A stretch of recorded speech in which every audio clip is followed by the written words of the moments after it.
नमस्कार दोस्तों, दीपक कुशवाहा आशुलिपि के चैनल पर आप सभी का एक बार फिर से स्वागत है।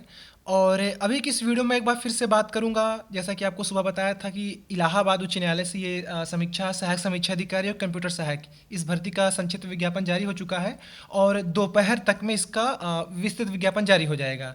तो अभी तकरीबन आधे घंटे पहले एनटीए की तरफ से इसका विस्तृत विज्ञापन जारी कर दिया गया है। तो सारी चीज़ें बदल गई हैं। अब कहने का मतलब कि परीक्षा का पाठ्यक्रम, परीक्षा की प्रक्रिया सब कुछ बदल गई है। पहले केवल एक चरणीय परीक्षा थी, एकल चरणीय, ठीक है। अब आपकी प्रारंभिक परीक्षा, मुख्य परीक्षा में भी 4 भाग हो गए हैं। फिर उसके बाद कहीं जाकर के टंकल यानी कि टाइपिंग टेस्ट। तो प्रारंभिक परीक्षा, मुख्य परीक्षा और फिर टाइपिंग टेस्ट, 3 चरणों की आपकी परीक्षा हो गई है। तो चीज़ें अब पहले से थोड़ा जटिल हो गई हैं। तो वीडियो काफ़ी लंबी होने वाली है भी वाली। तो आप लोग अच्छे से सारी चीज़ों को समझते चलिएगा, क्या कुछ कैसे है। बाकी आप मेरे टेलीग्राम से जुड़ जाइए, तो वहाँ भी आप पीडीएफ डाउनलोड कर सकते हैं, या नीचे मैं डिस्क्रिप्शन में लिंक दे रहा हूँ, तभी आप इनकी वेबसाइट पर जाइए, वहाँ से डाउनलोड कर लीजिए, ठीक है। तो चलिए समझते हैं क्या कुछ बदलाव हुआ है बिल्कुल विस्तार से, ठीक। तो आप लोग वीडियो को पूरी ज़रूर देखिएगा, और जिन भी लोगों ने अभी तक मेरे इस यूट्यूब चैनल को सब्सक्राइब न किया हो, तो पहले ऐसे सभी जन चैनल को सब्सक्राइब जरूर कर लें, काहे से कि ज़्यादा ज़रूरी है, ठीक। तो ये रहा भर्ती का विस्तृत विज्ञापन। एनटीए परीक्षा करा रही है। एनटीए, हाँ, बिल्कुल पारदर्शी तरीके से, निष्पक्षतापूर्ण, निर्विघ्न और फला फला फला, ठीक। खैर, तो कुल 65 पन्नों का विज्ञापन है। जो काम काम की चीज़ें हैं समझते चलिए। ऑनलाइन आवेदन आज से ही शुरू हो चुका है। आवेदन की अंतिम तिथि है 21 जून, ठीक है। बाकी पैसा जमा करने की जो अंतिम तिथि है वो 22 जून तक है, ठीक है। आवेदन शुल्क अन्य पिछड़ा वर्ग, अनारक्षित, इनके लिए 1200 रुपया है। तो वहीं अनुसूचित जाति, अनुसूचित जनजाति, ईडब्ल्यूएस, बाकी के लिए 1000 रुपये, ठीक है। ये सारी चीज़ें हो गई हैं। और क्या बताना है, करेक्शन अगर कुछ करना हो आपको, आवेदन करते समय त्रुटि हो जाती है, ठीक, तो 24 जून से लेकर के 25 जून तक आप इसमें सुधार कर सकते हैं, ठीक। ये हो गया रात को 11 बजे तक। और बाकी इनका क्या कहना है, प्रवेश पत्र या परीक्षा वगैरह, इन सब चीज़ों के बारे में बाद में बताएंगे कि कब होगी, खैर, ठीक है। परीक्षा आपकी क्या कहते हैं कि प्रारंभिक परीक्षा जो होगी वो आपकी पेन और पेपर मोड यानी कि ओएमआर पर होगी, ठीक है। ऑफलाइन परीक्षा होगी जो स्टेज 1 होगी आपकी। थोड़ा जूम कर दूँ, हाँ, ऐसे देखिए। स्टेज 1 प्रीलिम जो एग्ज़ाम होगा ये आपका ऑफलाइन होगा ओएमआर पर। जो स्टेज 2 यानी कि मेंस एग्ज़ाम जो आपका है ये पूर्णतः लिखित है, ठीक है। तो ये भी ऑफलाइन ही है, ठीक है। और फिर बाद में, अब लिखित है तो ऑफलाइन ही होगा ना, ऑनलाइन कंप्यूटर में कहाँ लिखेंगे। और स्टेज 3 ये आपका वही टाइपिंग टेस्ट है। ये कंप्यूटर नॉलेज टेस्ट का मतलब वही टाइपिंग टेस्ट ही है, ठीक है। इसमें कुछ अलग से नॉलेज नहीं आपसे लेंगे, तो इनका टाइपिंग ही नॉलेज टेस्ट होता है, ठीक। तो ये 3 चरणों में आपकी परीक्षा है, प्रारंभिक परीक्षा, मुख्य परीक्षा और टंकण परीक्षा। और सभी परीक्षाएं आपकी टाइपिंग को छोड़ करके बाकी सभी ऑफलाइन ही हैं, ठीक। तो ये सारी चीज़ें हो गई। आगे चलते हैं अब। हाँ, ये बाकी चीज़ तो आप देख ही चुके हैं कि योग्यता क्या है। 138 पद है समीक्षा अधिकारी के लिए, 4800 ग्रेड पे की नौकरी है, राजपत्रित दर्जे का पद है। योग्यता वही है, आपको स्नातक होना अनिवार्य है अथवा इसके समकक्ष में, और कंप्यूटर में डिप्लोमा या फिर डिग्री इन कंप्यूटर साइंस, या फिर आपके पास ओ लेवल हो, या फिर आपके पास ट्रिपल सी हो, कहाँ से, नीलिट या डोएक वाला, ठीक है।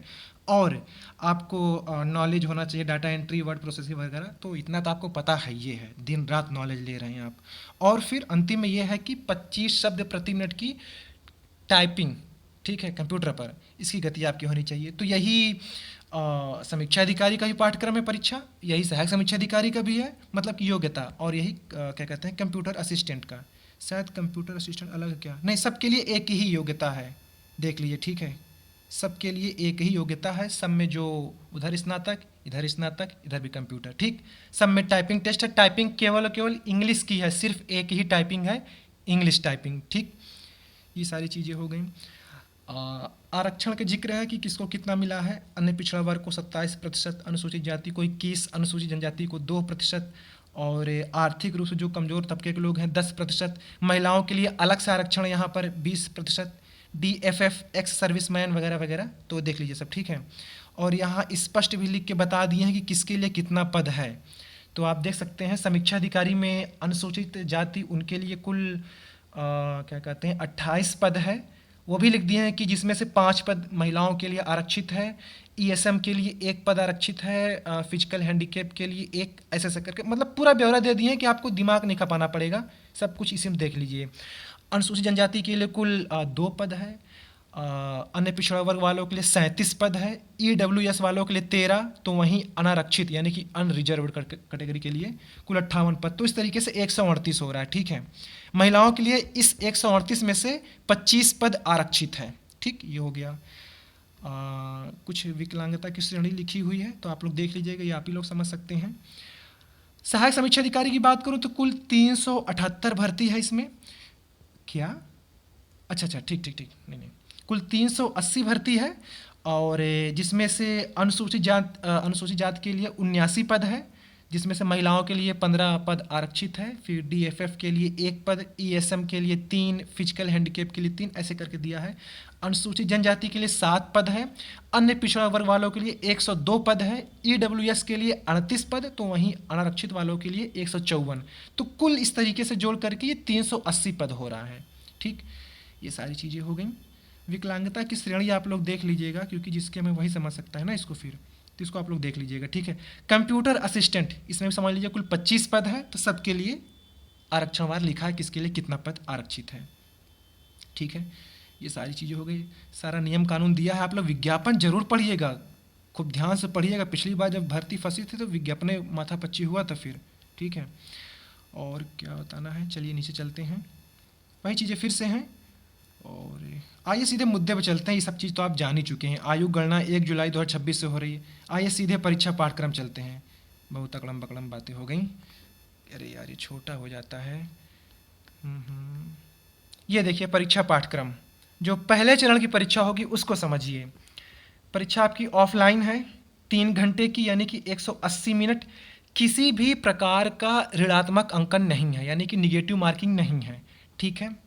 और जूम कर दूं क्या, ये लीजिए फिर।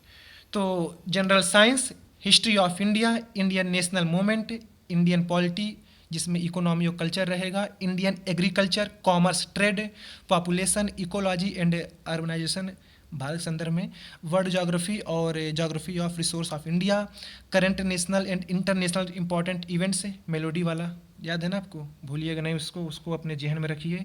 General aptitude, special knowledge regarding education, culture, agriculture, मतलब उत्तर प्रदेश के अंदर में ये सारी चीज़ें, ठीक है।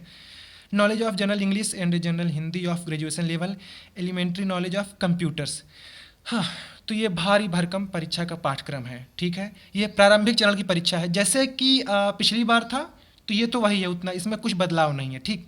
ये सारी चीज़ें। अब आइए असली खेला कहाँ हुआ वहाँ देखा जाए। अब ये है कि प्रारंभिक चरण की परीक्षा का जब परिणाम जारी किया जाएगा तो 7 गुना लोगों को बुलाया जाएगा अगले चरण की परीक्षा के लिए, मुख्य परीक्षा के लिए, यानी कि लिखित परीक्षा के लिए। तो देखिए यहीं से है सारा खेल। इनका कहना है कि जो मुख्य परीक्षा होगी वो लिखित होगी, और ये कुल 4 सेक्शन में बटा है, ठीक है। और ये कुल 150 अंकों की परीक्षा होगी, जिसमें से आपको कम से कम 50 अंक लाने ही लाने हैं।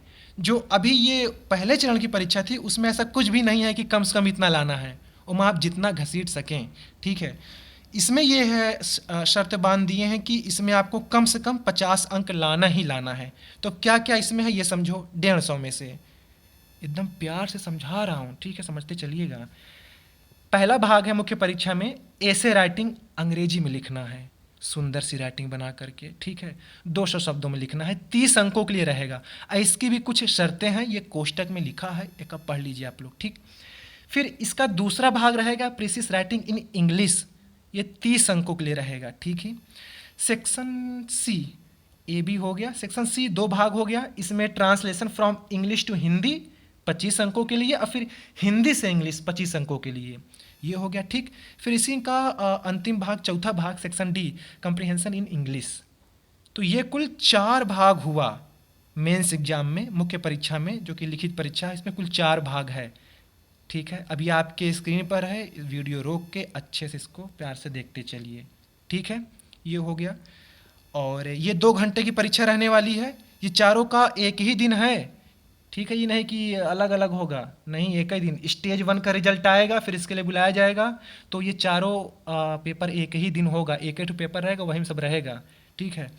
तो ये सारी चीज़ें हैं, और ये 150 अंकों की परीक्षा रहेगी, 50 अंक कम से कम पाना है, और 2 घंटे के लिए परीक्षा रहेगी, ठीक है। और चलते हैं फिर अंतिम वही टाइपिंग टेस्ट है। 500 शब्दों का आपको पैसेज दिया जाएगा। पैसेज आपका साधारण रहेगा, किसी भी प्रकार का जजमेंट अजमेंट नहीं होगा, ठीक है, साधारण है। जैसे कि निजी सचिवों की जो भर्ती आई है उसमें स्पष्ट लिखा है कि आपको जजमेंट दिया जाएगा, इसमें ऐसा कुछ नहीं है। तो साधारण अंग्रेजी जो है, जैसे आप टाइप करते हैं तो टाइप करते रहिए। 20 मिनट में आपको ये 500 शब्दों को छापना है हूबहू जैसे वो स्क्रीन पर लिखा देंगे, ठीक है। और इसमें आपको कम से कम 25 अंक लाना है 50 में से। और एक बात ध्यान दीजिएगा, 25 की स्पीड आपकी अंग्रेजी में होनी ही होनी चाहिए टाइपिंग में। 24 भी हुई तब वो फेल, पिछली बार याद है ना कहानी, हाँ ठीक। तो आपको 25 की स्पीड भी लाना है, 20 मिनट में टाइप भी करना है। 500 जरूरी नहीं कि आप 500 कर लो, क्योंकि पिछली बार यही हुआ था कि जैसे कि कोई जैसे कि 150 कर लिया, या 250 300 भी कर लिया, तो जिसने सबमिट कर दिया तो उसकी स्पीड 25 के हिसाब से हो गई तो पास था। अब जरूरी नहीं कि हर बार आप लोग करो, तो पूरी कोशिश करो कि पूरा करो। बस ये ध्यान रहे कि टाइपिंग 20 मिनट की है तो आप 15-16 मिनट में टाइप करके सब खत्म करो। बाकी आप और पहले कर सकते हैं तो अच्छी बात है फिर, ठीक।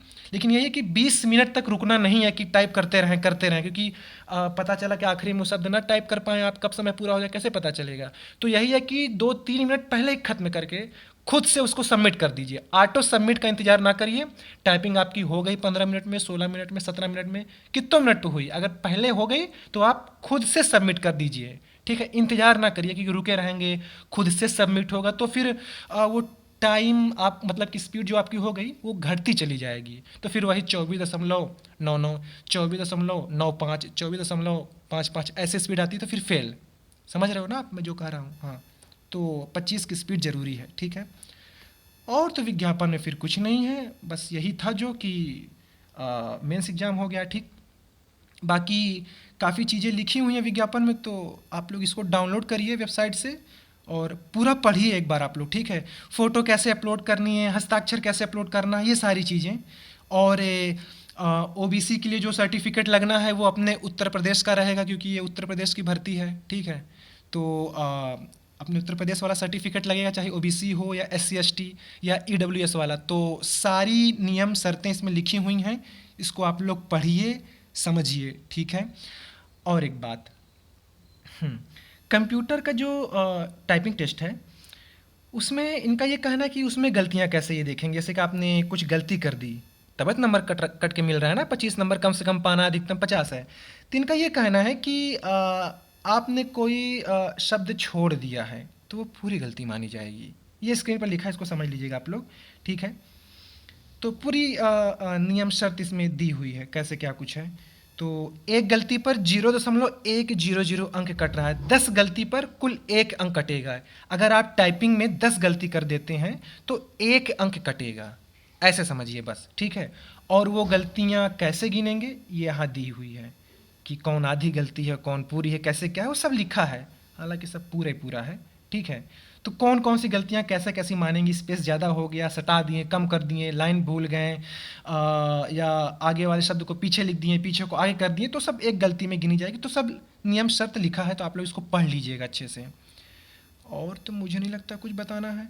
आंसर की चैलेंज क्या लिखा है, परीक्षा के 2 से 3 दिन के बाद उत्तर कुंजी जारी कर दी जाएगी। 500 रुपये लिया जा रहा है, ठीक है। नई वाली नोट 500 रुपये लेंगे। और क्या प्रत्येक प्रश्न का है कि कहाँ लिखा है यार, हाँ 500 रुपया लिया जाएगा, ठीक है।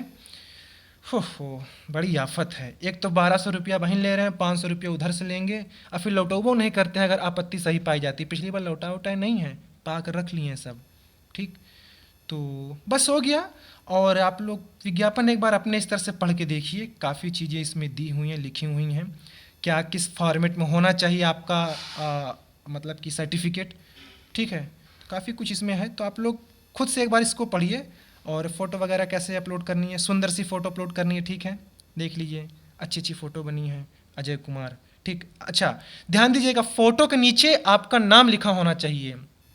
वो एक अलग बात है कि किसी ने अपलोड कर दिया तो चलो एनटीए मेहरबान हो गया कि चलो ठीक, अच्छा दे दो यार, 1200 रुपया लगा प्रवेश पत्र का, दे दो, हटाओ, 1200 रुपया लगा है तो।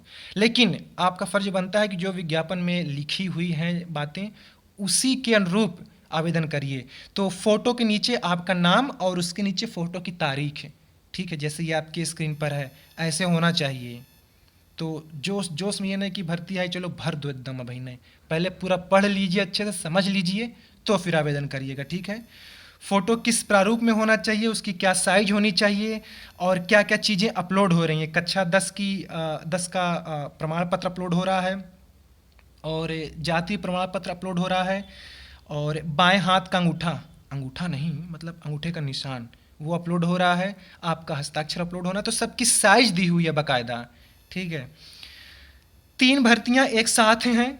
अब ऐसा नहीं कि 1200 रुपया में सब, ऐसा भी नहीं है, ठीक है। 400 देख निपटा दो, आप सोचोगे अरे इतना ना ना एनटीए है वो। 1200 रुपया प्रत्येक पद के लिए है, ठीक है। जैसे कोई एक अन्य पिछड़ा वर्ग का अभ्यर्थी है तो 1200 रुपया समीक्षा अधिकारी के लिए भी जमा करेगा, 1200 रुपया सहायक समीक्षा अधिकारी के लिए, और 1200 रुपये कंप्यूटर सहायक के लिए। कोई भेदभाव नहीं है, सब बराबर हो, ठीक है। तो सबके लिए अलग अलग आवेदन करना है, तीनों ही पद के लिए अलग अलग परीक्षाएं होंगी अलग अलग दिनों पर, ठीक है। तो ये चीज़ें थीं, अब कुछ रह नहीं गया इसमें बताने के लिए। और कंप्यूटर में आपके पास CCC हो चलेगा, DCA हो, BCA हो, ADCA हो, अच्छी खासी जो डिग्रियां आपके पास हैं सब चलेंगी, ठीक है। उसके लिए परेशान नहीं होना है। तो बस यही था, नया बस यही है कि मेंस एग्ज़ाम है इस बार, ठीक। और तो फिलहाल कुछ है नहीं इसमें बताने लायक। बाकी आप लोग विज्ञापन डाउनलोड करिए, पढ़िए, अपने सबको समझिए, ठीक। तो वीडियो काफ़ी लंबी हो चुकी है, और भी जैसे कुछ ज़रूरी बातें रहा करेंगे तो ऐसे बीच बीच में आ जाया करूँगा, ठीक। तो ठीक है, पूरा वीडियो देखने के लिए धन्यवाद। जय बजरंगबली।